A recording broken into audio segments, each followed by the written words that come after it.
ತಂತ್ರಜ್ಞಾನ ಟೆಕ್ನಿಕಲಿ ನಿಮಗೆ ಭಾರಿ ಕಷ್ಟ ಬಿದ್ದು ಮಾಡ್ದ ಅನ್ಸುತ್ತೆ ಹೊರತು ಸಾರ್ವಜನಿಕರಿಗೆ ಏನು ಅನುಕೂಲ ಆಗುತ್ತೆ. ನಾಟ್ ಓನ್ಲಿ ಚಿತ್ರರಂಗ, ಎಲ್ಲದರಲ್ಲೂ ಕುಂಠಿತವಾಗಿದೆ. ಎಲ್ರಿಗೂ ವ್ಯಾಪಾರೀಕರಣ, ದುಡ್ಡು ಮಾಡುವ ವೇಗದಲ್ಲಿ ಅನ್ಯಾಯ ಮಾಡ್ತಿದ್ವಿ.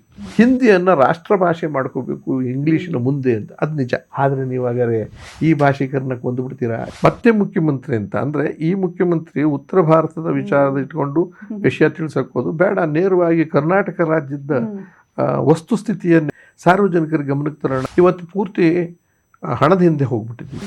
ಅವತ್ತು ವ್ಯಾಪಾರೀಕರಣದ ಜೊತೆಯಲ್ಲೂ ಎಥಿಕ್ಸ್ ಅಂತ ಇತ್ತು, ಒಂದು ನೀತಿ ಅಂತ ಇತ್ತು. ಯಾಗೋ ರಾತ್ರಿ ಅಂಥದ್ದು ದುಡ್ಡು ಮಾಡಿಬಿಟ್ರೆ ಸಾಕು. ಸರ್, ಸಿನಿಮಾ, ನಾಟಕ ಎರಡರದ್ದು ಫ್ರೇಮ್ ಕೆಲವು ಸಾಮ್ಯತೆಗಳಿರ್ತವೆ, ಕೆಲವಷ್ಟು ಭಿನ್ನತೆಗಳು ಇರ್ತದೆ. ಏನನ್ನಿಸ್ತದೆ ನಿಮಗೆ, ನಾಟಕದ ಫ್ರೇಮಿಗೂ ಸಿನಿಮಾದ ಫ್ರೇಮಿಗೂ ಯಾವ ವ್ಯತ್ಯಾಸ ಇದೆ ಮತ್ತು ನೀವು ಹೇಗೆ ಅಡ್ಜಸ್ಟ್ ಆದ್ರಿ? ನಾಟಕ ಒಂದು ಮುಕ್ತವಾದ ಬಯಲು ಇದ್ದ ಹಾಗೆ, ಇದಕ್ಕೊಂದು ಚೌಕಟ್ಟಿದೆ. 3 ಅಂಗಗಳು ನೀವು ಹೇಳಿದ್ದಕ್ಕೆ ನನಗೆ ಗೊತ್ತಿರೋ ಅನುಭವದ ಮೇಲೆ ಅಷ್ಟೇ. ನಾನು ಒಂದು ರಂಗಭೂಮಿ, ಅದರ ಚೌಕಟ್ಟು ಬೇರೆ. TV ಅದರ ಚೌಕಟ್ಟು ಬೇರೆ.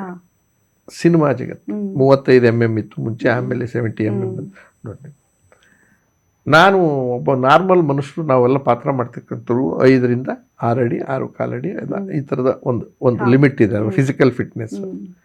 ಇದನ್ನು ನಾವು ಯೋಚನೆ ಮಾಡ್ಕೋಬೇಕಾಗುತ್ತೆ. ರಂಗಭೂಮಿಲಿ ಲೈವ್ ಪ್ರೋಗ್ರಾಮ್, ನನ್ನ ಜೀವಂತವಾಗಿ ನನ್ನ ವೈಟು ಎಲ್ಲ ನೋಡ್ಕೊಂಡು ಆನಂದ ಪಡ್ತಾರೆ. ನನ್ನ ಅಭಿನಯ ಅದಕ್ಕೆ ಸೂಟ್ ಆಗಬೇಕು. ಆಮೇಲೆ ಅಲ್ಲಿ ಮುಂದ್ಗಡೆ 10 ಅಡಿನಲ್ಲಿ ಕೂತಿರೋರಿಗೆ ನನ್ನ ರೂಪ ಬೇರೆ ಥರ ಕಾಣಿಸುತ್ತೆ. ಹಿಂದ್ಗಡೆ 250 ಅಡಿ ಕೂತಿರೋರಿಗೆ ನಾನು ಕುಬ್ಜನ ಆಗ್ತಾ ಹೋಗ್ತೀನಿ. ನನ್ನ ಅಭಿನಯನ ಮಿಕ್ಸ್ ಮಾಡಬೇಕು, ಇಲ್ಲಿಯವನಿಗೂ ಫಿಕ್ಸ್ ಆಗಬೇಕು, ಅಲ್ಲಿಯವನಿಗೂ ಫಿಕ್ಸ್ ಆಗಬೇಕು ತಾಳ್ಮೆಗೆ. ಆಮೇಲೆ ಲೈವ್ ಶೋ ಜೀವಂತ ಕಲೆ, ಇದಕ್ಕೆ ಅಡ್ಡಿ ಆತಂಕಗಳಿಲ್ಲ, ಅಲ್ಲಿ ಕಟ್ ಮಾಡ್ಬೋದು, ಎಲ್ಲ ಮಾಡ್ಬೋದು. ಸೊ ಹಾಗಾಗಿ this is A different field. ಇಲ್ಲಿ ಮಾಡುವ ಪಾತ್ರ ಪೌರಾಣಿಕವ, ಸಾಮಾಜಿಕವ, ಆಮೇಲೆ ಐತಿಹಾಸಿಕವ, ಅಥವಾ ಯಾವ್ದಾನ ವ್ಯಕ್ತಿ ಪರಿಚಯವನ, ಅಥವಾ ಯಾರ್ದಾನ ಕಾಪಿ ಮಾಡ್ತಿದ್ದೀವ ದೊಡ್ಡ ಕವಿಗಳದ್ದು ಯಾರ್ದಾನ ರೂಪನ, ಅದಕ್ಕೆ ತಕ್ಕಂತೆ ನಾವು ಅಳವಡಿಸ್ಕೋಬೇಕಾಗಿರುತ್ತೆ. ಆಮೇಲೆ ನಿಮಗೆ ಇದು ಡ್ಯಾನ್ಸ್ ನಿಮಗೆ ಗೊತ್ತಿರ್ತದೆ. ಅದರಲ್ಲಿ ಕನ್ವೆನ್ಷನ್ ಅಂತ ಇರ್ತಾವಲ್ವ, ಜಿಂಕೆಗೆ ಏನೋ ತೋರ್ಸೋಕ್ಕೆ, ಹಸುಗೆ ಏನೋ ತೋರ್ಸೋಕ್ಕೆ ಮುದ್ರೆಗಳು. ಸೇಮ್ ಇಲ್ಲೂ ಈ ಆಡಿಯನ್ಸಿಗೆ ತೋರಿಸ್ಬೇಕಾದ್ರೆ ನಾವು ಕೈ ಕಾಲನ್ನು ಹಂಗೆ ಉಪಯೋಗಿಸ್ಕೋಬೇಕು. ಮನೇಲಿ ಕೂತಾಗ ಅವೆಲ್ಲ ತೋರಿಸ್ಬೇಕಾದಿಲ್ಲ. ಕಾಗೆ ಕಾ ಅಂತೂ ನಮ್ಮ ಮನೇಲಿ ಹೇಳಕ್ ಹೋಗಲ್ಲ. ಇಲ್ಲಿ ಕಾಗೆ ಹಿಂಗೆ ಹೋಯ್ತು ಅಂದರೆ ಅಲ್ಲಿ ಕಾಣಿಸುತ್ತೆ, ಕಾಣಿಸ್ದೇ ಇರೋನಿಗೂ ಕಾಣಿಸುತ್ತೆ. ಈ ಅಭಿನಯವನ್ನೆಲ್ಲ ಮಿಕ್ಸ್ ಮಾಡ್ಕೋಬೇಕು. ಆಮೇಲೆ ಧ್ವನಿ, ನಾನು ನೀವು ಇಲ್ಲಿ ಕೂತ್ಕೊಂಡು ಮಾತಾಡುವಾಗ ಎಷ್ಟು ಬೇಕಾಗಿದೆ ಧ್ವನಿ, ಇಷ್ಟನ್ನೇ ನಾಟಕದಲ್ಲಿ ಮಾತಾಡಿದ್ರೆ ಸಾಕಾ? ಮೈಕ್ ಕೊಡ್ತೀವಿ. ಮೈಕ್ ಕೊಟ್ಟ ಮೇಲೂ ಅದಕ್ಕೆ ನಾಭಿಯಿಂದ ಮಾತಾಡಬೇಕು, ಅನಿವಾರ್ಯವಾಗುತ್ತೆ. ಇದರಲ್ಲಿ ಸ್ವಲ್ಪ ಓವರ್ ಆ್ಯಕ್ಟಿಂಗ್ ಇರುತ್ತೆ ನಾಟಕದಲ್ಲಿ. ಯಾವ TV ಸೀರಿಯಲ್ಲು ಕುಬ್ಜ ಮಾಡುತ್ತೆ. ಅದು ಎಷ್ಟು ಅಡಿನಲ್ಲಿರುತ್ತೆ ಫ್ರೇಮು, ಆ ಫ್ರೇಮ್ನಲ್ಲಿ ನನ್ನ 5 ಅಡಿನೂ ಕೂಡ ಫುಲ್ ತೋರಿಸ್ತಾನೆ, ಅರ್ಧ ತೋರಿಸ್ತಾನೆ, ಕ್ಲೋಸ್ ತೋರಿಸ್ತಾನೆ. ಅದಕ್ಕೆ ತಕ್ಕಂತೆ ಆ್ಯಕ್ಟ್ ಮಾಡಬೇಕಾಗಿರುತ್ತೆ.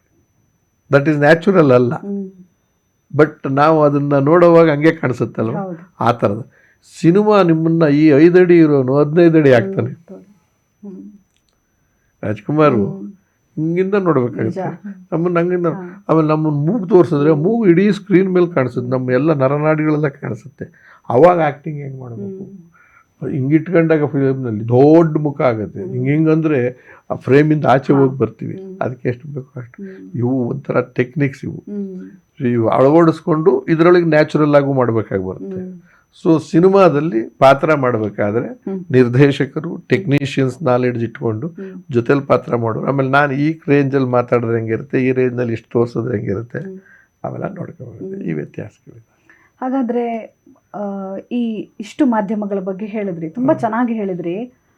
ನಿಮ್ಮ ಪ್ರಕಾರ ಒಂದು ಏನು ಹೇಳೋದು, ಸತ್ಯಕ್ಕೆ ಹತ್ತಿರವಾದ ಪ್ರಾಮಾಣಿಕವಾದ ಕಲಾ ಮಾಧ್ಯಮ ಯಾವುದು ಅನಿಸುತ್ತೆ ನಿಮಗೆ? ನನ್ನ ಲೆಕ್ಕದಲ್ಲಿ ಏನೇ ಎದ್ಕೊಂಡ್ಲಿ ಅವೆಲ್ಲ ತಾಂತ್ರಿಕ ಯುಗ. ರಂಗಭೂಮಿ, ನಾಟಕನೇ ಜೀವಂತ ಕಲೆ. ನಾನು ಇವತ್ತು ನನಗೆ ಪಾತ್ರ ಮಾಡ್ತೀನಿ, ಜನ ನೋಡ್ತಿದ್ದಾರೆ. ನಾಳೆ ರಾತ್ರಿ ನನಗೆ ಶೋ ಇಟ್ಟಾಗ ನನ್ನ ದೈಹಿಕ ಕ್ರಿಯೆ ಏನೇನಾಗಿರುತ್ತೋ ಗೊತ್ತಿರೋದಿಲ್ಲ. ಟಿವಿನಲ್ಲಿ ನೀವು ಒಂದ್ಸತಿ ಮಾಡಿಬಿಟ್ರೆ ಅವತ್ತಿಂದು ಶೂಟ್ ಆಗಿರ್ತದಲ್ಲ ಅವತ್ತಿನ ಕ್ಯಾರಿಕೇಚರ್ ಮಾತ್ರ ಬಂದಿರ್ತದೆ. ಅದನ್ನು 10 ವರ್ಷ ಆದ್ರೂ ನೋಡ್ತೀವಿ, 20 ವರ್ಷ. ಇದು ನಾಟಕ ಹಂಗಲ್ಲ. ನೆನ್ನೆ ದಿವಸ ಲೂಸ್ ಮೋಷನ್ ಆಗಿರ್ತದೆ, ಪಾತ್ರ ಮಾಡಿರ್ತೀನಿ, ಅವತ್ತಿನ ಎಕ್ಸ್ಪ್ರೆಷನ್ಸೇ ಬೇರೆ. ಅದ್ರ ನೆಕ್ಸ್ಟ್ ಡೇ ಕಾನ್ಸ್ಟಿಪೇಷನ್ ಆಗಿ ಮಾಡ್ತೀನಿ ಅಂತ ಇಟ್ಕೊಳ್ಳಿ, ಅದು ಬೇರೆ. ಇನ್ನೊಂದ್ಸತಿ ಬಹಳ ಲವಲವಿಕೆಯಿಂದ ಏನೋ ಸಂತೋಷ ಆಗ್ಬಿಟ್ಟು ಮನೆಯಲ್ಲಿ ಅದು ಅವೆಲ್ಲ ವ್ಯತ್ಯಾಸ ಆಗುತ್ತೆ. ಹಾಗಾದ್ರೆ ಆ ಲೈವ್ ಇಮೋಷನ್ಸ್ ಅಂತ ಏನು ಹೇಳ್ತಾರೆ ಸರ್, ಅದು ನಾಟಕದಲ್ಲಿ ತುಂಬಾ ಪರಿಣಾಮಕಾರಿಯಾಗಿ ಬರುತ್ತೆ, ಈ ರೀಟೇಕ್ಗಳಲ್ಲಿ ಅದು ಸೊರಗುತ್ತೆ, ಅಲ್ಲಿ ಫಿಕ್ಸ್ ಆಗೋಗ್ಬಿಡ್ತದೆ. ಅದಕ್ಕೆ ಒಂದು ಫಿಕ್ಸೆಡ್ ಇದು. ಈಗ ನೀವೊಂದು ಐಟಮ್ಸ್ ಮಾಡಿಟ್ಟಂಗೆ ಈಗ ಮೊಬೈಲ್ ಇದು ಮಾಡಿದ್ದಾದ್ಮೇಲೆ 15 ವರ್ಷ ಆದ್ರೂ ಇದನ್ನು ಚೇಂಜ್ ಮಾಡೋಕ್ಕಾಗತ್ತಾ? ಬೇರೆದೇ ಬರ್ಬೇಕು ತಾನೆ, ಇದು ರಿಪ್ಲೇಸ್ ಹೊಸದೇ ಮಾಡಿದ್ರು. ಸೊ ಆ ಥರ ನಿಮ್ಮ ಟಿವಿ ಸೀರಿಯಲ್ ಆ್ಯಕ್ಟಿಂಗು ಇದ್ರದ್ದು ಹಂಗಾಗೋದೇ ಇಲ್ಲ. ನಿಮ್ಮದು ಇದು ಚಪಾತಿ ಇಟ್ಕೊಂಡು ಹಿಂಗೆ ಮುಟ್ಟಿ ಇದನ್ನ ಬೇಕಾದ್ರೆ ಗೊಂಬೆ ಮಾಡ್ಬೋದು, ಇದನ್ನ ಹಿಂಗೆ ಮಾಡ್ಬೋದು, ಹಂಗಿರುತ್ತೆ ಇದು. ಆಯಾ ಸಂದರ್ಭಕ್ಕೆ ಅದು ಬದಲಾಗ್ತಾ ಹೋಗುತ್ತೆ. ಆಮೇಲೆ ಜನನು ರಿಯಾಕ್ಷನ್ ಮಾಡ್ದಂಗೆ ಹೋಗುತ್ತಲ್ವಾ. ಅಕಸ್ಮಾತ್ ನಗಕ್ಕೆ ಶುರು ಮಾಡ್ಬಿಡ್ತಾರೆ ಭಾಳ ಹೊತ್ತು, ನಿಮಗೆ ಅಷ್ಟು ಟೈಮ್ ನೀವು ಕೊಡ್ಬೇಕಾದ ಪರಿಸ್ಥಿತಿ ಬರುತ್ತೆ ನಿಮಗೆ. ಆ ಥರದ್ದೆಲ್ಲ ಅದಕ್ಕೆ ದಿಸ್ ಈಸ್ ಆಲ್ವೇಸ್ ಜೀವಂತ ಮಾಧ್ಯಮ.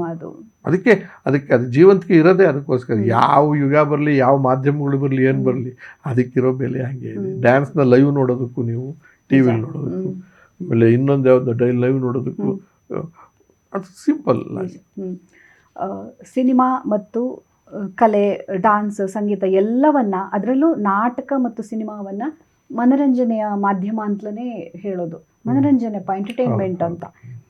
ಎಲ್ಲಿವರೆಗೆ ಅಂದರೆ ಹೀರೋಯಿನ್ಗಳನ್ನ ಕರೆದು ಗೆಸ್ಟ್ ಆಗಿ ಕರೀತಾರೆ, ಒಂದು ಹಾಡು ಅಂತ ಕಿರ್ಚ್ತಾರೆ, ಡೈಲಾಗ್ ಹೇಳಿ ಅಂತ ಹೇಳೋದು. ನಾವು ಇಲ್ಲಿ ಹೇಳ್ಬೋದು, ಡೈಲಾಗ್ ಹೇಳಿ ಸರ್, ಒಂದು ಏನಾದರೂ ನೆನಪಿದೆಯಾ ಅಂತ. ಕಲೆ ಮನರಂಜನೆಗೆ ಮಾತ್ರ ಸೀಮಿತನಾ?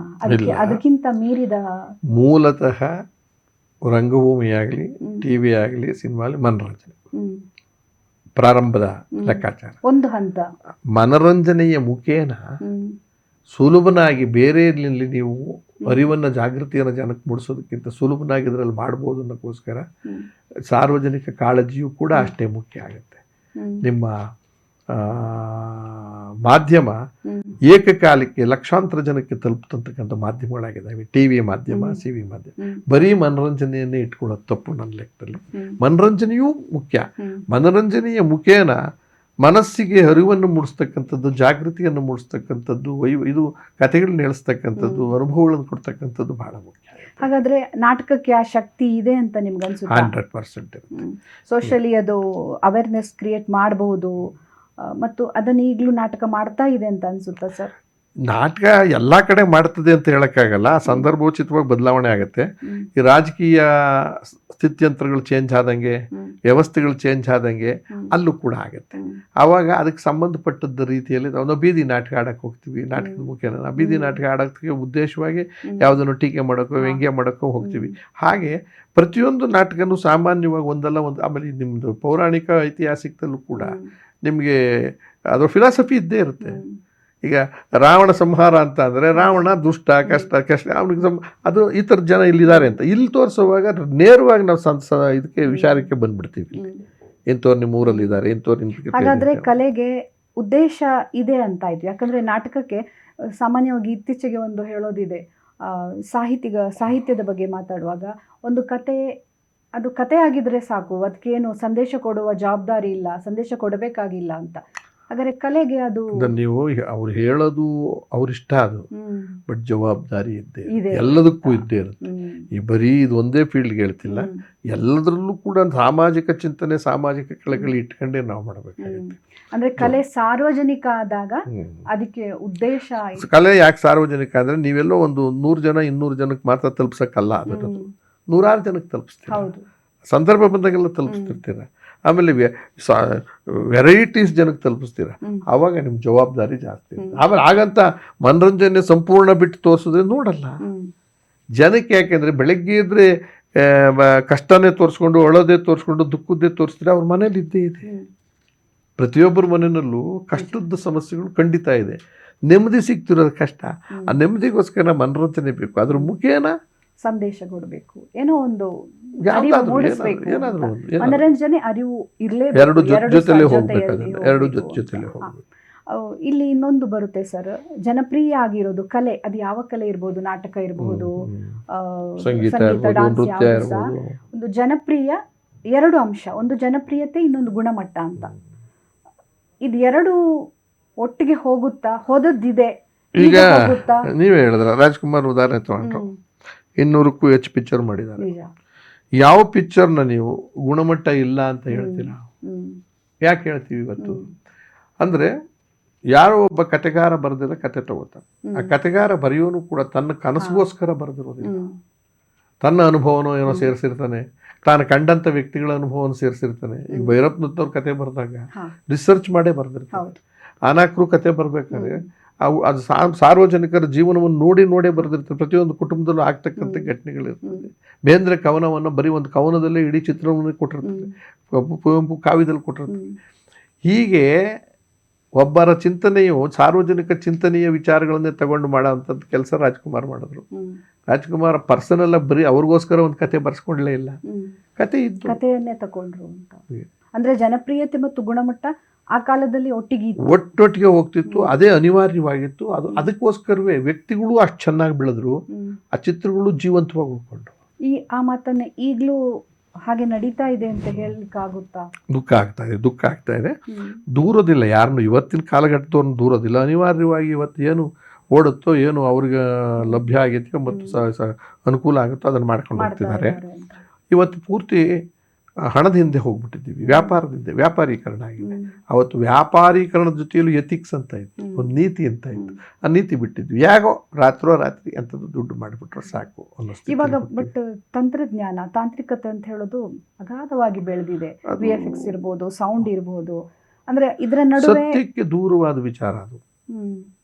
ತಂತ್ರಜ್ಞಾನ ಟೆಕ್ನಿಕಲಿ ನಿಮಗೆ ಭಾರಿ ಕಷ್ಟ ಬಿದ್ದು ಮಾಡ್ದ ಅನ್ಸುತ್ತೆ ಹೊರತು ಸಾರ್ವಜನಿಕರಿಗೆ ಏನು ಅನುಕೂಲ ಆಗುತ್ತೆ ಹೇಳಿ? ಏನೂ ಅನುಕೂಲ ಆಗೋದಿಲ್ಲ ಅಲ್ವಾ? ಅದು ಒಂದು ಅಷ್ಟಕ್ಕೆ ಅದ್ರ ಮೂಲಕ ಕತೆ, ಅದರ ಸಾರ ಸೊರಗ್ತಾ ಇದೆ ಅಂತ. 100ಕ್ಕೆ 100 ಭಾಗ ಸತ್ಯ ಹೋಗುತ್ತೆ, ಗುಣ ಹೋಗ್ತಾ ಇದೆ. ಮತ್ತೇನು ಬೇಕು? ಆಮೇಲೆ ಇವತ್ತಿನ ದಿವಸ ಹಾಡು ಪಾಡು ನೋಡುವಾಗ ನಿಮಗೆ ಸಾಹಿತ್ಯದ ಗಂಧ ಇಲ್ಲದೆ ಇದ್ರೂ ಕೂಡ ಸುಮ್ಮನೆ ಆ ಲೈಟಿಂಗು ಮತ್ತು ಎಫೆಕ್ಟ್ಸಿಂದ ನೀವು ನೋಡ್ಕೊಂಡು ಬರ್ತೀವಿ ಹೊರತು ನಮ್ಮ ಮನಸ್ಸು ಮೇಲೆ ಏನು ಪರಿಣಾಮ ಬೀರುತ್ತೆ? ಏನು ಬೀರೋದಿಲ್ಲ. ಹಾಗಾದರೆ ಚಿತ್ರರಂಗದ ಬೆಳವಣಿಗೆಯನ್ನು ಹೇಗೆ ನೋಡ್ತಾ ಇದ್ದೀರಿ? ಇವತ್ತು ನಾಟ್ ಓನ್ಲಿ ಚಿತ್ರರಂಗ, ಎಲ್ಲದರಲ್ಲೂ ಕುಂಠಿತವಾಗಿದೆ, ಕಲುಷಿತವಾಗಿದೆ. ಆಮೇಲೆ ಗುಣಮಟ್ಟ ಕುಸಿದಿದೆ ಮತ್ತು ಎಲ್ರಿಗೂ ವ್ಯಾಪಾರೀಕರಣ, ದುಡ್ಡು ಮಾಡುವ ವೇಗದಲ್ಲಿ ಎಲ್ಲರೂ ರಾಜಿ ಆಗಿದ್ದೀವಿ, ಅನ್ಯಾಯ ಮಾಡ್ತಿದ್ದೀವಿ. ಒಬ್ಬ ಕಲಾವಿದನಾಗಿ ಬಹಳ ಪ್ರೀತಿಯನ್ನು ಅನುಭವಿಸಿದ್ದೀರಿ, ಮೆಚ್ಚುಗೆಯನ್ನು ಅನುಭವಿಸಿದ್ದೀರಿ. ಖಳನಾಯಕನಾಗಿ ನಿಮ್ಮನ್ನು ನೀವು ಏಟು ತಿಂದರೂ ಕೂಡ ನಿಮ್ಮನ್ನು ಎಷ್ಟು ಪ್ರೀತಿ ಮಾಡಿದ್ದಾರೆ ಅಂದರೆ, ನಾನು ನಿಮ್ಮದೇ ನಾಟಕ ನೋಡಿ ಹೊರಗೆ ಬಂದಾಗ ಆ ಕ್ಷಣದಲ್ಲಿ ನೀವು ಡ್ರೆಸ್ ಚೇಂಜ್ ಮಾಡಿ ಹೊರಗೆ ಬರ್ತೀರಿ. ನಿಮ್ಮನ್ನು ಹೇಗೆ ಮುತ್ತಿಕೊಳ್ತಾರೆ ಅಂದರೆ ಏನು ಸಿಗುತ್ತೆ ನಿಮಗೆ? ಆ ಕ್ಷಣ ಏನು ಅನಿಸುತ್ತೆ? ಅದು ಆನಂದ ಹೇಳಕ್ಕೆ ಬರೋದಿಲ್ಲ. ಅಂದರೆ ಎಷ್ಟು ನನ್ನ ನೋವು ಅನುಭವಿಸಿರ್ತೀನೋ, ಎಷ್ಟು ಏಟು ತಿಂದಿದ್ದೀನೋ, ಕಣ್ಣು ಕಳ್ಕೊಂಡಿದ್ದೀನಿ, ಸುಡೆ ಹೋಗಿದೆ, ಕಿವಿ ಹೋಗಿದೆ, ಗಂಟ್ಲು ಹೋಗಿದೆ, ಓಪನ್ ಹಾರ್ಟ್ ಸರ್ಜರಿ, ಅವೆಲ್ಲವೂ ಮರ್ತೋಗುತ್ತೆ. ಹುಡುಗ ಆಗೋಗ್ತೀನಿ, ಅವ್ರ ಮನೆ ಮಗು ಆಗ್ಬಿಡ್ತೀನಿ. ಅರೆ ಇದಕ್ಕಿಂತ ಪ್ರಪಂಚ ಇನ್ನಿರಲಿ ಅಂತ ದೊಡ್ಡ ಔತಣ ಮಾಡ್ದಂಗೆ ಆಗತ್ತೆ. ಇನ್ನೊಂದು ಸರ್, ಎಲ್ಲಿ ಹೋದರೂ ಮುಖ್ಯಮಂತ್ರಿ ನಾಟಕದ ಬಗ್ಗೆ ಮಾತಾಡಿದ್ವಿ, ನಾವೇ ಸುಮಾರು ಹೊತ್ತು ಮಾತಾಡಿದ್ವಿ. ಆವಾಗ ನೀವು ಹೇಳಿದ್ರಿ ಇನ್ನಷ್ಟು ನಾಟಕಗಳ ಬಗ್ಗೆ ನಾನು ಕೆಲಸ ಮಾಡಿದ್ದೀನಿ ಅಂತ. ಯಾವುದಾದ್ರೂ ನಾಟಕ ಈ ಮುಖ್ಯಮಂತ್ರಿಯ ದೊಡ್ಡ ಪ್ರಭಾವದ ಮುಂದೆ ಬಂಕಾಗಿ ಹೋಗಿದೆಯಾ ಆ ಪಾತ್ರಗಳು? ಅದಕ್ಕಿಂತ ಅದ್ಭುತವಾದ ಒಂದು ನಾಟಕ ಮಾಡಿದೆ ಇತ್ತೀಚೆಗೆ, ಮತ್ತೆ ಮುಖ್ಯಮಂತ್ರಿ ಅಂತ. ಅಂದರೆ ಈ ಮುಖ್ಯಮಂತ್ರಿ ಉತ್ತರ ಭಾರತದ ವಿಚಾರದ ಇಟ್ಕೊಂಡು ವಿಷಯ ತಿಳಿಸೋದು ಬೇಡ, ನೇರವಾಗಿ ಕರ್ನಾಟಕ ರಾಜ್ಯದ ವಸ್ತುಸ್ಥಿತಿಯನ್ನೇ ಬಹಳ ಕಲುಷಿತವಾಗಿದೆ, ಕೆಟ್ಟಿದೆ, ಸಾರ್ವಜನಿಕರ ಗಮನಕ್ಕೆ ತರೋಣ, ಮತದಾನ ಬಹಳ ಇಂಪಾರ್ಟೆಂಟು, ಆ ಮತದಾನವನ್ನು ಅಚ್ಚುಕಟ್ಟಾಗಿ ಯೋಗ್ಯರನ್ನು ಆಯ್ಕೆ ಮಾಡಿದರೆ ಇಂಥ ಅವ್ಯವಸ್ಥೆ ಆಗುತ್ತೆ ಅನ್ನೋದನ್ನು ಒಂದು ಬರೆಸಿ ಮಾಡಿದಾಗ ಆ ಜನಗಳ ಮನಸ್ಸಿನಿಂದ ನಾನು ಹೋಗೇ ಇಲ್ಲ ಆ ಮುಖ್ಯಮಂತ್ರಿ. ನಾನು ಮಾಡಿದೆ, ಬೇರೆಯವ್ರು ಮಾಡಿದ್ದಿದ್ರೆ ಹೆಚ್ಚು ಸಕ್ಸಸ್ ಆಗ್ತಿತ್ತೇನೋ ಅನ್ನೋ ಅನುಮಾನನೂ ನನಗಿದೆ. ನಾನು ಮಾಡೋದು ಏನೇ ಆದರೂ ಆ ನಾಟಕ ಬಿಡಿ ಸರ್, ಅದು ಅಲ್ಲಪ್ಪ, ಆ ನಾಟಕ ಬೇರೆ, ಈ ನಾಟಕದ ಪಾತ್ರ ಬೇರೆ, ಆ ನಾಟಕ ಮುತ್ಸದ್ದಿ ರಾಜಕಾರಣ, ಎಲ್ಲದರಲ್ಲೂ ಪಟಿಂಗ. ಇದರಲ್ಲೆಲ್ಲ ಪ್ರಾಮಾಣಿಕ ಒಬ್ಬ ವ್ಯಕ್ತಿ ಗೋಪಾಲ್ ಗೌಡ್ರನ್ನ ಇಟ್ಕೊಂಡು ನಾವು ಮಾಡಿದ್ದೀವಿ. ಇಲ್ಲ ನಿಮ್ಮಿಂದ ಅದನ್ನು ಎಕ್ಸ್ಪೆಕ್ಟ್ ಮಾಡೋಕ್ಕಲ್ಲ, ನಾವು ನೋಡ್ಬೇಕಾದ್ರೆ ಬರ್ತೀವಿ ಆ ಥರ ಅಂತ. ಸರಿ, ನಾನು ಬದಲಾಯಿಸ್ಕೊತೀನಿ ತಡಿ, ನೋಡೋಣ. ಪಾತ್ರನ ಬದಲಾಯಿಸಲ್ಲ, ಅಭಿನಯನ ಬದಲಾಯಿಸ್ಕೊಂತೀನಿ, ವಿಚಾರ ಅದನ್ನೇ ತುಂಬ್ತೀನಿ ನೋಡೋಣ ಅಂತ ನೆಕ್ಸ್ಟು ಮಾಡ್ತಾ ಇದ್ದೀನಿ. ಇದು ಅನ್ಸಿರೋದು ನಿಜ. ಆ ಕಾಂತ ಮಾಡಿದಾಗ ಭಾಳ ಎಂಜಾಯ್ ಮಾಡೋದ್ರು ನಾಟಕ. ಚಪ್ಪ 3 ಜನ ಪಾತ್ರ ಅದರಲ್ಲಿ. ಅದಾದ ಏನೇ ಆದರೂ ಆ ನಾಟಕ ಸಹ ಏನಾದರೂ ಆ ನಾಟಕ ಯಾಕೆ ಏನು ಅಂತ ಗೊತ್ತಿಲ್ಲ, ಅದು ಸಾಮಾನ್ಯ. ಅಂದ್ರೆ ನಿಮ್ಮದೇ ಒಂದು ಪಾತ್ರ ನಿಮ್ಮ ಇನ್ನೊಂದು 2 ಪಾತ್ರಗಳನ್ನ ನುಂಗ್ತಾ ಇವೆ ಅಂತ. ಅದಕ್ಕೂ ಅಷ್ಟೇ ಶ್ರಮ ಹಾಕಿರ್ತೀನಿ, ಮಾಡಿರ್ತೀನಿ. ಬಟ್ ಆ ಹೊಸದಾಗಿ ಇದನ್ನ ನೋಡಿಲ್ದೇ ಇರೋರು ನೋಡ್ಬಿಟ್ರೆ ಅದೇ ಅದ್ಭುತ ಅವ್ರಿಗೆ. ಇದು ಏನಾಗೋಯ್ತು, ಇದು ನಾನು ಹಿಂಗೆ ಏನೋ ಪರ್ಮನೆಂಟ್ ಮುಖ್ಯಮಂತ್ರಿನೇನೋ ಅಂತ ಅನ್ಕೊಂಡ್ಬಿಟ್ಟಿದ್ದಾರೆ. ಸರ್, ಕನ್ನಡ ಅಭಿವೃದ್ಧಿ ಪ್ರಾಧಿಕಾರದ ಅಧ್ಯಕ್ಷರಾಗಿ ಇದ್ರಿ. ಈಗ ಒಂದು ಬಹಳ ದುಃಖದ ವಿಚಾರ ಇದೆ. ನಿನ್ನೆ ಅಷ್ಟೇ ಎಲ್ಲೋ ಓದಿದೆ, ಸುಮಾರು 300ಕ್ಕೂ ಹೆಚ್ಚು ಭಾಷೆಗಳು ಈಗಾಗಲೇ ನಾಶಗೊಂಡಿವೆ, ಸತ್ತೋಗಿವೆ ಅಂತ. 6 ಕೋಟಿ ಜನ ಮಾತಾಡುವ ಭಾಷೆ, ನಮ್ಮ ಭಾಷೆ, ಅದು ಉಳಿಯಲ್ಲ ಅನ್ನುವ ಶಂಕೆ ಯಾಕೆ ಬಂತು? ಅಂದರೆ ಕನ್ನಡದ ಭವಿಷ್ಯದ ಬಗ್ಗೆ ನಿಮ್ಗೆ ಏನು ಅನಿಸುತ್ತೆ? ಈ ದೇಶ ಫೆಡರಲ್ ಸಿಸ್ಟಮ್, ಒಕ್ಕೂಟದ ದೇಶ. ಅಂದರೆ ವಿಭಿನ್ನ ಭಾಷೆ, ವಿಭಿನ್ನ ಸಂಸ್ಕೃತಿ, ವಿಭಿನ್ನ ಪದ್ಧತಿ, ವಿಭಿನ್ನ ಧರ್ಮಗಳ ಒಟ್ಟು ದೇಶ. ಇದು ಒಂದೇ ಇಂಥದ್ದೇ ದೇಶ ಅಂತ ಹೇಳೋಕ್ಕಾಗಲ್ಲ. ಯಾವುದೋ ಒಂದು ಧರ್ಮವನ್ನು ಇಟ್ಕೊಂಡು ದೇಶನ ಬೆಳೆದಿರೋದೇ ಆ ಥರ ಸ್ವಾತಂತ್ರ್ಯ ಬಂದು. ಆಮೇಲೆ ಪ್ರಪಂಚದಲ್ಲಿ ಸುಮಾರು ಎಷ್ಟು ಭಾಷೆ ಇದ್ದಾವೋ ಅದಕ್ಕಿಂತ ಅದರಲ್ಲಿ 40% ಭಾಷೆಗಳು ಭಾರತ ದೇಶದಲ್ಲೇ ಹುಟ್ಟಿದ್ದಾವೆ. ಇದು ಅದ್ಭುತ, ಆಶ್ಚರ್ಯ. 6,500 ಅಥವಾ 7,000 ತನಕ ಭಾಷೆಗಳು ನಮ್ಮಲ್ಲಿತ್ತು, ಹೀಗೆ ಹೋಗಿದ್ದಾವೆ. ಅದರೊಳಗೆ ವಿಭಿನ್ನ. ಆಮೇಲೆ ಪ್ರತಿ ರಾಜ್ಯಕ್ಕೂ ತನ್ನದೇ ಆದಂಥ ಭಾಷೆಗಳು ಬೇರೆ ಇದ್ದಾವೆ. ಅದರೊಳಗಡೆ ಉಪಭಾಷೆಗಳಿದ್ದಾವೆ. ಆಮೇಲೆ ಅದರ ಸ್ಲ್ಯಾಂಗ್, ಪ್ರಾದೇಶಿಕ ವೈವಿಧ್ಯತೆ ಇರ್ತಕ್ಕಂಥ ಉತ್ತರ ಕರ್ನಾಟಕದ ಬೇರೆ, ಮಂಗಳೂರದು ಬೇರೆ, ಕೊಳ್ಳೆಗಾಲದ. ಇದು ನಾನು ಭಾಳ ಹೆಚ್ಚಿನ ಮಾತಾಡೋಕ್ಕೆ ದೊಡ್ಡ ಕತೆ ಅದು. ಆದರೆ ಭಾಷೆಯನ್ನು ಉಳಿಸ್ಬೇಕಾದ್ದು ಪ್ರತಿಯೊಬ್ಬರ ಕರ್ತವ್ಯ. ಭಾಷೆ ಬದುಕಿನ ಅವಿಭಾಜ್ಯ ಅಂಗ. ಎಷ್ಟು ಜನ ಮಾತಾಡ್ತಾರೆ ಆ ಭಾಷೆ ಮುಖ್ಯ ಅಂತ ಆಗೋದಿಲ್ಲ. ಯಾವುದೇ ಭಾಷೆ ಶ್ರೇಷ್ಠವೂ ಅಲ್ಲ, ಯಾವುದೇ ಭಾಷೆ ಕನಿಷ್ಠವೂ ಅಲ್ಲ. ಎಲ್ಲವೂ ಸಮಾನವೇ. ಎಲ್ಲವೂ ಭಾವನೆಯನ್ನು ತಿಳಿಸ್ತಕ್ಕಂಥದ್ದು. ಯಾವುದೋ ಕಾರಣಕ್ಕೆ ಹುಟ್ಟಿದಾಗ ನಮ್ಮ ಮಾತೃಭಾಷೆ ಅಂತ ಒಂದೇನಿರುತ್ತೆ ಅದನ್ನೇ ಕಲ್ತ್ಕೊಂಡಿರ್ತೀವಿ. ಅದರಲ್ಲಿರ್ತಕ್ಕಂಥ ತಿರುಳು, ಸೊಗಸು ಬೇರೆ ಎಲ್ಲೂ ಸಿಗೋಕ್ಕೆ ಸಾಧ್ಯ ಇಲ್ಲ. ಹಾಗಂತ ಬೇರೆ ಭಾಷೆನ ನಾನು ತಿರಸ್ಕಾರ ಮಾಡ್ತಿಲ್ಲ, ಬೇರೆ ಭಾಷೆನೂ ಹಂಗೆ ಇರುತ್ತೆ. ಈಗ ನಾನು ಉದಾಹರಣೆ ಹೇಳ್ಬೇಕು, ಕರ್ನಾಟಕದಲ್ಲಿ ಕನ್ನಡದ ಸೊಗಡೆ ಬೇರೆ, ಹಳಗನ್ನಡದ ಸೊಗಡೆ ಬೇರೆ. ಹಳಗನ್ನಡ, ಪೂರ್ವದ ಹಳಗನ್ನಡ, ನಡುಗನ್ನಡ, ಮಧ್ಯದ ಕನ್ನಡ, ಹೊಸಗನ್ನಡ, ನವ್ಯ ಕನ್ನಡ, ಕಲುಷಿತ ಕನ್ನಡ ಇವತ್ತಿಂದು. ಆಮೇಲೆ ಬೆಂಗಳೂರಿನಲ್ಲಿ ಮಾತಾಡೋ ಕನ್ನಡ ಬೇರೆ. ಹೀಗೆ ಭಾಷಿಕರು ಬದಲಾವಣೆ ಆದಂಗೆ, ವಲಸೆ ಬಂದಂಗೆ ಹೋದಂಗೆ ಭಾಷೆಗಳ ಸ್ಥಿತ್ಯಂತರೂ ಆಗುತ್ತೆ. ನಾವು ಅರಿಯೋ ನೀರಿದ್ದಂಗೆ ಇದು. ನಾವು ಯಾವುದೋ, ಆದರೆ ಮೂಲತಃ ತಾಯಿ ಭಾಷೆ, ಮಾತೃಭಾಷೆಯನ್ನು ಉಳಿಸದೆ ಹೋದರೆ ಆ ಬದುಕಿನ ಅಂದವೇ ಕಳ್ಕೊಂಡ್ಬಿಡ್ತಾರೆ. ಮರಾಠಿ ಜನರಿಗೆ ಮರಾಠಿಯ ಭಾಷೆಯ ಸೊಗಡೆ ಬೇರೆ, ತಮಿಳ್ನವ್ರಿಗೆ ತಮಿಳು. ಇದು ಭಾರತ ದೇಶ ಒಂದು ಯೋಚನೆ ಮಾಡಬೇಕಾಗಿದ್ದು ಇಂಗ್ಲೀಷು. ಇದು ಅವಳಿ ಎಲ್ಲಿಂದ ಶುರುವಾಯಿತು? ಇಂಗ್ಲೀಷ್ ಇದ್ದು. ಪ್ರಪಂಚದಲ್ಲಿ ಇಂಗ್ಲೀಷು ಬಹಳ ಮುಖ್ಯ ಅಲ್ವೇ ಅಲ್ಲ, ಆದರೆ ಮುಖ್ಯವಾದ ಭಾಷೆ ಆಗೋಗಿದೆ, ಆಡಳಿತಾತ್ಮಕವಾಗಿ. ವರ್ಲ್ಡ್ ಫೆನಾಮಿನಾದಲ್ಲಿ ನಾವೇನಾಗಿದೆ, ಇಂಗ್ಲೀಷ್ನ ಅನಿವಾರ್ಯ. ಇವತ್ತು ನಾವು ಅಂತಿದ್ದೀವಿ, ಇನ್ನೊಬ್ರು ಅಂತಿದ್ದಾರೆ ಅದನ್ನು.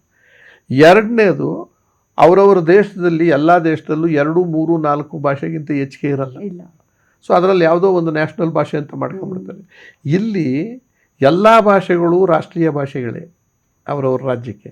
ಆದರೆ ಎಲ್ಲೋ ಒಂದು ಕಡೆ ಒಂದು ತಪ್ಪು ಅಭಿಪ್ರಾಯ, ಈ ಸರ್ಕಾರ ಆ ಸರ್ಕಾರ ಅಂತ. ಹಿಂದಿಯನ್ನು ರಾಷ್ಟ್ರ ಭಾಷೆ ಮಾಡ್ಕೋಬೇಕು ಇಂಗ್ಲೀಷಿನ ಮುಂದೆ ಅಂತ. ಅದು ನಿಜ, ಇಂಗ್ಲೀಷಿನ ಮುಂದೆ ನಮಗೆ ಹಿಂದಿ ಅನ್ಕೊಳ್ಳೋದು ಬಹುತೇಕ ಜನ ಮಾತನಾಡ್ತಕ್ಕಂಥ ಭಾಷೆ ಅಂತ. ಆದರೆ ನೀವು ಹಾಗಾದ್ರೆ ಈ ಭಾಷಿಕರನ್ನ ಕೊಂದುಬಿಡ್ತೀರಾ, ಈ ಭಾಷೆಯನ್ನು ಬಿಟ್ಬಿಡ್ತೀರಾ ಈ ಜನಗಳನ್ನ? ಆ ದೃಷ್ಟಿಯಿಂದ ರಾಷ್ಟ್ರೀಯ ಭಾಷೆಗಳಲ್ಲಿ ಹಿಂದಿಯೂ ಒಂದೇ ಹೊರತು ರಾಷ್ಟ್ರೀಯ ಭಾಷೆ ಅದೇ ಅಲ್ಲ. ರಾಷ್ಟ್ರೀಯ ಭಾಷೆ ಎಲ್ಲ ಭಾಷೆಗಳು. ಆಮೇಲೆ ನೀವು ನೋಟ್ನಲ್ಲಿ ಪ್ರಿಂಟ್ ಮಾಡಿದ್ದೀರಿ ಎಷ್ಟೋ ಭಾಷೆಗಳನ್ನ, ಅವೆಲ್ಲ ಯಾವ ಭಾಷೆ? ನ್ಯಾಷನಲ್ ಭಾಷೆ ಅಂತ ತಾನೇ ಮಾಡಿಸಿದ್ರು. ಅದು ಬಿಡಿ, ಇವತ್ತಿನ ದಿವಸ ಶೆಡ್ಯೂಲ್ನಲ್ಲೇ ಬೇಕಾದಷ್ಟು ಭಾಷೆಗಳು ಬಂದುಬಿಟ್ಟಿದ್ದಾವೆ.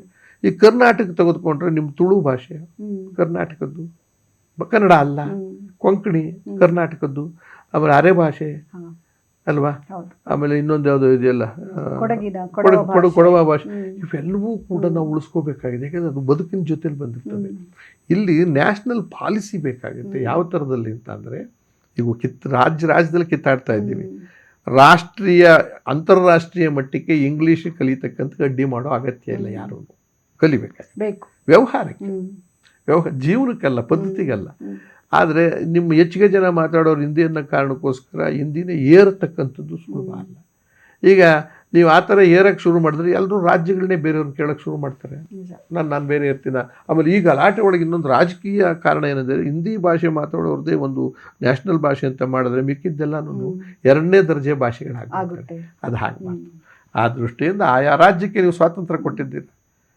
15 ವರ್ಷ ಆದಮೇಲೆ ಸ್ವಾತಂತ್ರ್ಯ ಬಂದ ಮೇಲೆ ಭಾಷೆಗಳನ್ನು ಅನುಕೂಲಕ್ಕೆ ತಕ್ಕಂತೆ ಬದಲಾಯಿಸ್ಕೋಬೋದು ಅಂತ ಕಾನ್ಸ್ಟಿಟ್ಯೂಷನಲ್ಲಿ ಹೇಳಿದ್ದಾರೆ, ಅಂಬೇಡ್ಕರ್ ಕಾನ್ಸ್ಟಿಟ್ಯೂಷನ್. ಇದುವರೆಗೂ ನಾವು ಮಾಡೋಕ್ಕೆ ಹೋಗಿಲ್ಲ. ಈಗ ನಾನು ಹೇಳಿದ ನ್ಯಾಷನಲ್ ಭಾಷೆ ಮಾಡಿ, 2 ಭಾಷಾ 2 ಭಾಷಾ ನೀತಿ ಮಾಡಿ, 3 ಭಾಷಾನೂ ಬೇಕಾದ್ರೆ ಎಲ್ಲಿ ಬೇಕು. ಹಿಂದಿ ಇರೋ ಕಡೆ ಹಿಂದಿನ ಬಿಟ್ಟು ಇನ್ಯಾರು ತಗೊಳ್ಳೋದೇ ಇಲ್ಲ. ಬೇರೆ ರಾಜ್ಯಗಳಲ್ಲೆಲ್ಲ ಎರಡನೇ ಭಾಷೆ ರಾಜ್ಯ ಭಾಷೆ ಅಥವಾ ಮಾತೃಭಾಷೆಯಲ್ಲಿ ಮಾಡಿ ಅಂತ ನಾನು. ಆದರೆ ಹೊಸ ಪೀಳಿಗೆಗೆ ಒಂದು ಸಣ್ಣ ನಿರ್ಲಕ್ಷ್ಯ ಬೆಳೆದು ಬಿಟ್ಟಿದೆ. ಅದಕ್ಕೆ ಕಾರಣ ಏನು?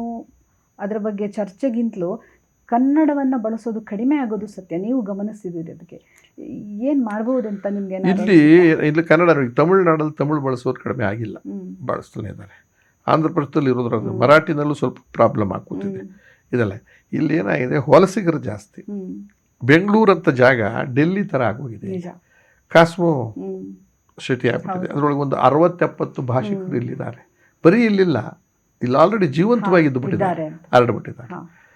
ಆಮೇಲೆ ನಮ್ಮಲ್ಲಿ ಸ್ವಾಭಿಮಾನಿಗಳಲ್ಲ, ನಾವು ನಿರಭಿಮಾನಿಗಳು.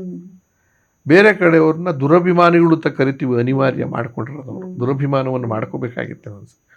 ಒಂದು ಯಾವ ರಾಜ್ಯದಲ್ಲಿ ವಾಸ ಮಾಡ್ತೀವೋ ಮೈಗ್ರೇಷನ್ ಎಲ್ಲಿ ಬೇಕಾದ್ರೂ ಹೋಗ್ಬೋದು ನಾವು. ನನ್ನ ವಾದ ಇಷ್ಟೇ, ಯಾವ ರಾಜ್ಯದಲ್ಲಿ ಬದುಕನ್ನು ನೀರನ್ನು ಕುಡಿತೀರಾ ಆ ಭಾಷೆಯನ್ನು ಅನಿವಾರ್ಯವಾಗಿ ಕಲಿಯುವ ವಾತಾವರಣವನ್ನು ಸರ್ಕಾರ ಮಾಡಬೇಕು. ಬೇರೆ ಭಾಷೆಗಳನ್ನು ದ್ವೇಷಿಸೋ ಹಾಗಿಲ್ಲ, ಮತ್ತೆ ಅದೇ ಭಾಷೆ ಬೇರೆ ಭಾಷೆಗಳನ್ನು ಪೂರಕವಾಗಿ ಬೆಂಬಲಿಸಿ. ಈಗ ನೋಡಿ ಎಷ್ಟು ದೊಡ್ಡ, ಮೊನ್ನೆ ಎಲ್ಲೋ ಕೇರಳದಲ್ಲಿ ಒಂದು ಇದು ತರ್ತಾ ಇದ್ದಾರೆ, ಕಡ್ಡಾಯವಾಗಿ ಮಲಯಾಳಂ ಕಲಿಬೇಕು, ಕನ್ನಡಿಗರು ಕೂಡ ಕಲಿಬೇಕು. ಕನ್ನಡಿಗರು ಕಲಿಬೇಕು, ಆದರೆ ಕನ್ನಡಿಗರು ಕನ್ನಡ ಭಾಷೆಯನ್ನು ಕಿತ್ತಾಕೋ ಹಾಗಿಲ್ವಲ್ಲ. ನಮ್ಮಲ್ಲಿ 15% ಜಾಸ್ತಿ ಮಾತೃಭಾಷೆ ತಮಿಳ್ನವರಿದ್ದರೆ ಆ ತಮಿಳು ಭಾಷೆಯಲ್ಲೇ ಪಾಠ ಮಾಡೋಕ್ಕೆ ಅವಕಾಶ ಇದೆ. ಬಟ್ ನೀವು ಕನ್ನಡವನ್ನು ಕಲೀರಿ, ಆಸ್ ಲಾಂಗ್ ಆಸ್ ನೀವು ಬದುಕ್ತೀರ. ಅದು ಒಂದು ವಾತಾವರಣವನ್ನು ರಾಷ್ಟ್ರ ಮಟ್ಟದಲ್ಲೇ ಚಿಂತನೆ ಮಾಡಿ ಮಾಡಬೇಕಾಗಿದೆ. ನಾನು ರಾಜಕೀಯದ ಯಾವ ಪ್ರಶ್ನೆ ಕೇಳಲ್ಲ ಅಂತ ಡಿಸೈಡ್ ಮಾಡಿದ್ದೀನಿ, ನೀವು ಆಯಿತು ಹೇಳಿದ್ದೀರಿ. ಆದರೆ ಕಲೆಯ ವಲಯದಲ್ಲೂ ಒಂದು ರಾಜಕೀಯ ಇದೆ. ಕಲೆಯ ರಾಜಕೀಯ ಅದು ಬೇಕಾ, ಅಥವಾ ಅದು ಅದರ ಭಾಗ ಆಗಿ ಹೋಗಿದೆಯಾ ಇಷ್ಟು ದೊಡ್ಡ ಜರ್ನಿಯಲ್ಲಿ? ಏನು ಅನಿಸುತ್ತೆ ಸರ್? ಇದರಲ್ಲಿ ಭಾಳ ವೈಡ್ ಅನ್ನೋ ವಿಚಾರ ಇದು. ಕಲೆಯಲ್ಲಿ ರಾಜಕೀಯ ಅಂದರೆ ಕಲಾವಿದರಲ್ಲಿ ಕಲೆಯ ವಿಚಾರದಲ್ಲೇ ತಾರತಮ್ಯ ಇಂಥದ್ದೆಲ್ಲ ಇದ್ದರೆ ಅದನ್ನು ಹೋಗಲಾಡಿಸ್ಲೇಬೇಕು ನಾವು. ಕಲಾ ಜೀವನದ ವ್ಯಕ್ತಿಗಳು ರಾಜಕೀಯದಲ್ಲಿ ಭಾಗಿಯಾಗಿ ದ್ವಂದ್ವ ಗೋಜಲು ಇದೆಲ್ಲ ಮಾಡ್ತಕ್ಕಂಥದ್ದು ಒಂದು ರೀತಿ ಆಗೋಗಿದೆ. ಅದು ಬೇಕಿತ್ತ ಇಲ್ವ? ಅಥವಾ ಅವರಿಗೆ ಕಲೆಯವರು ಬರೋದು ಬೇಡವಾ? ಬೇಡ ಅಂತ ಇಲ್ಲಿಲ್ಲ. ಡಾಕ್ಟರ್ ಆದೊಂಡು ಮಕ್ಕಳು ಡಾಕ್ಟರ್ ಆಗಬಾರ್ದ ಅನ್ನೋ ಪ್ರಶ್ನೆ ಉದ್ಭವ ಆಗುತ್ತೆ. ನೀವು ಹೇಳಿದಾಗೆ ಕಲಾ ಪ್ರಪಂಚ ಕಲೆಯನ್ನು ರಾಜಕೀಯದ ದೂರ ಇಡೋದೇ ಒಳ್ಳೆಯದು. ಅದು ಅದರದ ಸ್ಥಾನಮಾನಗಳು ಅದರ ಕರ್ತವ್ಯಗಳೇ ಬೇರೆ ಇದೆ. ಆದರೆ ನೀವು ವ್ಯಕ್ತಿ ಅಲ್ಲೇ ಇದ್ದಾಗ ನೀವು ಅದನ್ನು ಬದಲಾಯಿಸ್ಕೋಬೋದು ಸಂದರ್ಭೋಚಿತವಾಗಿ. ಈಗ ನಾನೊಬ್ಬ ಕಲಾವಿದ, ರಂಗಭೂಮಿಗೆ ಬಂದರೆ, ಟಿ ವಿಗೆ ಬಂದರೆ, ಸಿನಿಮಾಗೆ ಬಂದರೆ ನನ್ನ ಜೀವನ ರೀತಿಯೇ ಬೇರೆ ಥರ ಇರಬೇಕಾಗುತ್ತೆ. ನನಗೂ ಅದಕ್ಕೂ ಸಂಬಂಧ. ನಾನು MLA ಆಗಿ ಹೋಗ್ತೀನಿ ಅಂತ ಇಟ್ಕೊಳ್ಳಿ, ಇದನ್ನು ಬಿಟ್ಟು ಅದು ಬೇರೆ ಥರನೇ ನೋಡಬೇಕಾಗತ್ತೆ. ಅದನ್ನು ಮಿಕ್ಸ್ ಮಾಡ್ಕೊಂಡು ನನ್ನ ಪಾಪ್ಯುಲಾರಿಟಿನ ಮಿಕ್ಸ್ ಮಾಡ್ಕೊಂಡು ಇದೆಲ್ಲ ಗೋಜಲು ಮಾಡ್ತಕ್ಕಂಥದ್ದು ಅಗತ್ಯ ಇಲ್ಲ. ಇದು ದೊಡ್ಡ ಪ್ರಶ್ನೆ ನೀವು ಕೇಳ್ತಾ ಇದ್ದೀರಾ. ನಾನು ಹೇಳಿರೋದು ರಾಜಕೀಯದ ಮನಸ್ಥಿತಿಯಿಂದ ಕಲೆಯನ್ನು, ಆ ಕ್ಷೇತ್ರವನ್ನು ನೋಡಿದಾಗ ಪ್ರತಿಭೆಗೆ ಅನ್ಯಾಯ ಆಗೋದಿದೆ. ಇಲ್ಲ, ಇದಾಗತ್ತೆ. ಏನಾಗುತ್ತೆ ಅಂದರೆ ಈ ಅವಾರ್ಡ್ಗಳು ಅಂತ ಪ್ರಶ್ನೆ ಬರುತ್ತೆ ಮೂಲಭೂತವಾಗಿ. ಇವತ್ತು ರಾಜ್ಯ ಅಥವಾ ದೇಶದಲ್ಲಿ ಅವಾರ್ಡ್ಗಳು ಯಾವ ಪಕ್ಷ ಅಧಿಕಾರಕ್ಕೆ ಬರುತ್ತೋ ಆ ಪಕ್ಷದ ಸೋಂಕಿರೋರನ್ನ, ಜಾಡಿರೋರನ್ನ, ಅದ ಕಡೆ ಕೆಲಸ ಮಾಡ್ತಕ್ಕಂಥವ್ರನ್ನ ಆಯ್ಕೆ ಮಾಡೋ ಪದ್ಧತಿ ಬಂದ್ಬಿಟ್ಟಿದೆ. ಗೊತ್ತಿದ್ದೋ ಗೊತ್ತಿಲ್ಲ. ಅವ್ರು ಹೇಳೋದು ಅದರಲ್ಲಿ ಗ್ರೇಟ್ ಇರೋರನ್ನೇ ಆಯ್ಕೆ ಮಾಡಿದ್ದೀವಿ ಅಂತ. ಅದು ನಿಜ. ಕಾಂಪಿಟೇಷನ್ ಹಂಗಲ್ಲ. ಅದ್ರಲ್ಲಿ ನೀವು ಅದು ಆಯ್ಕೆ ಮಾಡ್ಬೇಕಾದ್ರೆ ಅದಕ್ಕೆ ಸಪ್ರೇಟಾಗಿ ಮಾಡಬೇಕು. ನಾನು ಈ ಸತಿ ಬಂದಾಗ ನನ್ನ ಪಕ್ಷದವ್ರು ಯಾರ್ಯಾರಿದ್ದಾರೆ ಗುರುತಿ ಲಿಸ್ಟ್ ಇಟ್ಕೊಂಡು ಅದರೊಳಗಡೆ ಬೆಸ್ಟ್ ಆಯ್ಕೆ ಮಾಡೋದು. ಇನ್ನೊಬ್ಬರ ಪಕ್ಷ ಬಂದಾಗ ಇನ್ನೊಂದು. ಈ ಕಲಾ ಪ್ರಪಂಚ ಎಲ್ಲ ಜನಗಳಿಗೂ ಈ ತೊಂದರೆ ಆಗಿದೆ, ಕ್ರೀಡೆಗೂ ಇದೇ ಆಗಿದೆ. ಇದು ತೊಲಗಬೇಕು. ಇದನ್ನು ಪ್ರತಿಭೆಗೆ ನಾನು ರಾಜಕೀಯದಲ್ಲಿ ಯಾವುದಾನ ಪಾರ್ಟಿ ಆಗಿರಲಿ ಸಂಬಂಧ ಇಲ್ಲ, ನನ್ನ ಆ್ಯಕ್ಟಿಂಗ್ನ ಅದ್ರ ಮೇಲೆ ಗುರುತಿಸಬಾರ್ದು ಅಷ್ಟೇ. ನನ್ನ ಟ್ಯಾಲೆಂಟ್ ಚಿತ್ರಕಲೆಯನ್ನು ಬೇರೆನೇ ಅದ್ರ ಅದು. ಮೇಲಿಂದ ನಿಜ ಗುರುತಿಸಬಾರ್ದು. ನಿಜ. ನಿನ್ನ ಕೈ ಚಳಕ ಏನು, ನೀನು ಯಾವ ಜನಾಂಗ, ನಿನ್ನ ಹಣೆ ಬರ ಅದು ನನಗೇನಾಗಬೇಕಾಗಿದೆ, ಇದು ಬೆಸ್ಟ್ ಔಟ್ ಆಫ್ ದಿಸ್ ಅಂತ ಹೋಗ್ಬೇಕು. ಕಲೆ ಎಲ್ಲದಕ್ಕಿಂತಲೂ ಮೇಲೆ ಇರೋದು, ಅದಕ್ಕೆ ಆ ಸ್ಪರ್ಶ ಕೂಡ ಆಗಬಾರ್ದು. ದುರಂತ ಆಗೋಗಿದೆ ಇವತ್ತು. ಪುಸ್ತಕ, ಸಾಹಿತ್ಯ ಲೋಕ, ಕಲಾ ಪ್ರಪಂಚ, ಕ್ರೀಡಾ ಪ್ರಪಂಚ, ಇಲ್ಲಿಷ್ಟರಲ್ಲೂ ಕೂಡ ಈವನ್ನು ಯಾವ ಮಟ್ಟಕ್ಕೆ ಬಂದರೆ ಸಿನಿಮಾಗಳಲ್ಲೂ ಕೂಡ ಆಯ್ಕೆ ಮಾಡಬೇಕಾದ್ರೆ ಆ ಕಮಿಟಿಗೆ ಹಾಕ್ಬೇಕಾದ್ರೆ ಚೇರ್ಮನ್ನಿಂದ ಹಿಡಿದು ಇಂಥವಕ್ಕೆ ಸೆಲೆಕ್ಟ್ ಮಾಡಬೇಕು ನೀನು ಅನ್ನೋ ಥರದಲ್ಲಿ ಬಂದು ಕೂತಿದೆ. ನನ್ನ ಕೊನೆಯ ಪ್ರಶ್ನೆ ಸರ್, ಮುಖ್ಯಮಂತ್ರಿ ನಡೀತಾ ಇದೆ, 1000 ದಾಟ್ಲಿ ಅಂತ ಶುಭವನ್ನೇ ಹಾರೈಸ್ತೀನಿ. ಹೊಸ ಬೇರೆ ನಾಟಕಗಳು ಏನಾದರೂ ತಯಾರಿ ಆಗ್ತಾ ಇದೆಯಾ? ಏನಾದರೂ ಓದ್ತಾ ಇದ್ದೀರಾ? ಇಲ್ಲ, ನಮ್ಮಲ್ಲಿ ಬಹಳಷ್ಟು ನಾಟಕಗಳು ಯಾರಿಗೂ ಕಣ್ಣಿಗೆ ಕಾಣಿಸ್ತಿಲ್ಲ. ಇತ್ತಿನ ಯಂಗ್ಸ್ಟರ್ಸು IT BT ಈ ಥರದ ನಾಲೆಡ್ಜ್ ಇರೋರು, ಇಂಜಿನಿಯರ್ಸ್ ಎಲ್ಲ ಬಂದಿದ್ದಾರೆ. ಪಾಪ ಹೊಸ ಹೊಸ ಎಕ್ಸ್ಪೆರಿಮೆಂಟ್ ಮಾಡ್ತಿದ್ದಾರೆ, ಸಕ್ಸಸ್ ಆಗ್ತಿದ್ದಾರೆ. ಭಾಳ ನಮ್ಮ ಹಳೆ ಕಾಲ ಥರ ಇಂಥವರೇ ಬರ್ದವು ಅಂತಿಲ್ಲ, ಅವರವರೇ ಬರೀತಿದ್ದಾರೆ, ಅವರೇ ಮಾಡಿ ಕಣ್ಣಿಗೆ ಕಾಣಿಸ್ತಾ ಇಲ್ಲ. ಆಮೇಲೆ ಅಷ್ಟು ಪ್ರಚಾರ ಆಗದೆ ಇದ್ದಾಗ ಸುದ್ದಿ ಆಗೋದಿಲ್ಲ. ನಾನು ಹೊಸದು ಮಾಡೋವಷ್ಟು ಹುಡುಗ ಅಲ್ಲ ನಾನೀಗ. ಆದರೆ ಈಗ ನನಗನ್ಸಿದೆ ಮತ್ತೆ ಮುಖ್ಯಮಂತ್ರಿ ಇದೆಯಲ್ಲ ಇವತ್ತು ರಿಲೆವೆಂಟ್ ಇರೋದ್ರಿಂದ, ಆಮೇಲೆ ಮುಖ್ಯಮಂತ್ರಿ ಬ್ಯಾಕ್ಗ್ರೌಂಡ್ ನನಗಿರೋದ್ರಿಂದ, ರಾಜಕೀಯದ ಪಾತ್ರಗಳು ಚೆನ್ನಾಗಿ ಮಾಡ್ತೀನಿ ಅಂತ ಅನ್ಸ್ಕೊಂಡಿರೋದ್ರಿಂದ ಅದನ್ನು ಹೆಚ್ಚು ಪ್ರಚಾರ ಮಾಡಬೇಕು. ಅದು ನನಗೋಸ್ಕರ ಅಲ್ಲ, ಆ ಸಬ್ಜೆಕ್ಟ್ ಆಡಿಯನ್ಸ್ಗೆ ಹೇಳಬೇಕಾಗಿದೆ. ಆಯ್ಕೆ ವಿಚಾರದಲ್ಲಿ ಈಗ ನೇತ್ರದಾನ, ಭೂದಾನ, ಗೋದಾನ ಇವೆಲ್ಲವೂ ಕೂಡ ಬಹಳ ಮುಖ್ಯವಾದವು. ಅನ್ನದಾನ, ದಾಸೋಹ ಇದು ಅದೆಲ್ಲಕ್ಕಿಂತ ಇವತ್ತು ಕೆಟ್ಟಿರೋದ್ರಿಂದ ವ್ಯವಸ್ಥೆ ಮತದಾನ ಬಹಳ ಮುಖ್ಯ ಆಗಿದೆ. ಅದಕ್ಕೆ ನಾನು ಮತದಾನದ ಜಾಗೃತಿಯನ್ನು ಮಾಡೋಕ್ಕೋಸ್ಕರವಾಗಿ, ಪಕ್ಷ ಇಲ್ಲ, ನಾನು ಈ ಪಕ್ಷ ಆ ಪಕ್ಷ ಅನ್ನೋದಲ್ಲ, ಯೋಗ್ಯರನ್ನು ಆಯ್ಕೆ ಮಾಡಿ. ನಾನು ಎಲ್ಲರಿಗೂ ಮತ್ತೆ ಹೇಳ್ತೀನಿ, ನಿಮ್ಮ ಮನೇಲಿ ಒಂದು ಮಗುನ ಮದುವೆ ಮಾಡಿಕೊಡ್ಬೇಕಾದ್ರೆ ಎಷ್ಟು ಯೋಚನೆ ಮಾಡ್ತೀರಾ? ಹುಡುಗಿ ಯಾರ ಮನೆಗೆ ಕೊಡಬೇಕು, ಎಂಥವ್ರ ಮನೆಗೆ ಕೊಡಬೇಕು, ಅವ್ರಿಗೆ ಹೇಗಿದ್ದಾರೆ, ಸುಖವಾಗಿರ್ತಾರ, ಇರಿಸ್ಕೋತಾರ ಇಲ್ವ, ಆಮೇಲೆ ಅವ್ರ ದಾರಿ ತಪ್ಪಿದಾರ ಇಲ್ವಾ, ಇವೆಲ್ಲ ನೋಡಿ ಕುಟುಂಬ ನೋಡ್ತೀರ, ಏನೇನೋ ನೋಡ್ತೀವಲ್ವ. ಅದೆಲ್ಲ ಆದಮೇಲೆ 1000 ಜನದ ಮುಂದೆ ತಾಲಿ ಕಟ್ಸ್ತೀರ ಅಂದಾಗ ಅಷ್ಟು ಚಿಂತನೆ ಮಾಡೋ ಯೋಗ್ಯತೆ ನಮಗಿರ್ಬೇಕಾದ್ರೆ, ವಿದ್ಯಾವಂತರಾಗಿರಲಿ ಆಗದೆ ಇರಲಿ, ಅದೇನು ಮಗಳು ಅಷ್ಟು ಸುಖವಾಗಿರ್ಬೇಕು ಅಂತ ಹೇಳ್ಬೇಕು, ನಿಮ್ಮ ಕ್ಷೇತ್ರ ಅಷ್ಟೇ ಸುಖವಾಗಿರಬೇಕು ಅಂತ ಯಾಕೆ ಯೋಚನೆ ಮಾಡೋದಿಲ್ಲ? ಆ ಯೋಚನೆ ಮಾಡಿ, ಆಮೇಲೆ ದುಡ್ಡಿಗೋ, ಜಾತಿಗೋ, ಮತ್ತು ನಮ್ಮೋನು ಅಂತಲೋ, ಅಥವಾ ಒಂದು ಪಕ್ಷದ ಸಿದ್ಧಾಂತಕ್ಕೆ ಕಮಿಟ್ ಆಗಿಬಿಟ್ಟಿದ್ದೀನಿ ಅಂತಲೋ, ಅಪ್ಪ ಹಾಕಿಲ್ದ ಆದ್ಮರ ನಮ್ಮ ತಲತಲಾಂತರಿಂದ ಇದೇ ಪಕ್ಷ ಅಂತಲೋ, ಆಮೇಲೆ ನೀವು ಯಾರೋ ಒಬ್ಬರು ತಪ್ಪಿತಸ್ಥನ್ನ ಜೈಲಿಂದ ಆಚೆಗೆ ಬರ್ಬೇಕಾದ್ರೆ ಮೆರವಣಿಗೆ ಮಾಡ್ಕೊಂಬರ್ತಕ್ಕಂಥ ಕೆಟ್ಟ ಮನೋಭಾವನೆ ನಮ್ಮ ಪರಿಸ್ಥಿತಿ ಇದೆಯಲ್ಲ, ಅದನ್ನೆಲ್ಲ ಹೋಗಲಾಡಿಸ್ಕೊಳ್ಳಿ. ಅವನು ತಪ್ಪಿತಸ್ಥ, ಸಾರ್ವಜನಿಕವಾಗಿ ಕೊಲೆ ಮಾಡಿದಾನೋ ಅಥವಾ ಇನ್ನೇನೋ ಮಾಡಿದಾನೋ ಅಥವಾ ಯಾರನ್ನೋ ಅದ್ರ ಶಿಕ್ಷೆ ಆಗಬೇಕಂದ್ರೆ ನಾವೆಲ್ಲರೂ ಇಷ್ಟಪಡಬೇಕೇ ಹೊರತು ಅದನ್ನು ನಮ್ಮವನು, ನಮ್ಮ ಜಾತಿಯವನು, ನಮ್ಮ ಗುಂಪಿನವನು, ನಮ್ಮ ಪಾರ್ಟಿಯವರು ಅಂತ ವೈಭವಿಕ ಇದೆಲ್ಲ ಹೋಗಬೇಕಾದ್ರಿಂದ ಅದಕ್ಕೆ ಸಂಬಂಧಪಟ್ಟಿದ್ದ ಜಾಗೃತಿಯನ್ನು, ಆಮೇಲೆ ಸಂವಿಧಾನ ಅರಿವನ್ನು ತಿಳಿದಷ್ಟು, ನಮ್ಮ ಕೈಲಾದಷ್ಟು ಅರಿವನ್ನು ಮೂಡಿಸೋದಕ್ಕೆ ಆ ಥರದ ನಾಟಕ, ಆ ಥರದ ಚಿಂತನೆಯನ್ನು ನಾನು ಇಟ್ಕೊಂಡಿದ್ದೀನಿ. ಭಾಳ ಸಂತೋಷ ಸರ್, ತುಂಬ ವಿಷಯಗಳನ್ನು ಮಾತಾಡಿದ್ರಿ, ನಿಮ್ಮ ಅನುಭವ ಹೇಳಿದ್ರಿ. ರಾಜ್ಕುಮಾರ್ ಅವರ ಜೊತೆಗಿನ ನಿಮ್ಮ ಸಂಪರ್ಕ ಅಥವಾ ನಿಮ್ಮ ಆ ಹೊತ್ತನ್ನು ತುಂಬ ಖುಷಿಯಿಂದ ಹೇಳಿದ್ರಿ. ಜೊತೆಗೆ ತುಂಬ ದೊಡ್ಡ ವಿಷಯವನ್ನು ಎಚ್ಚರಿಸಿದ್ರಿ, ಮತದಾನ ಅನ್ನೋದು ಒಂದು ದೊಡ್ಡ ಹೊಣೆಗಾರಿಕೆ ಅಂತ ಕೂಡ ಹೇಳಿದ್ರಿ. ಇಷ್ಟೊತ್ತು ನಮ್ಮ ಜೊತೆಗಿದ್ರಿ. Thank you. ಧನ್ಯವಾದ. Thank you. ಇದು ಚಂದ್ರು ಸರ್ ಅವ್ರ ಜೊತೆಗಿನ ಮಾತುಕತೆ. ನಿಮಗೆ ಇಷ್ಟ ಆಯಿತು ಅಂದ್ಕೊಳ್ತೀನಿ. ನಮಸ್ಕಾರ.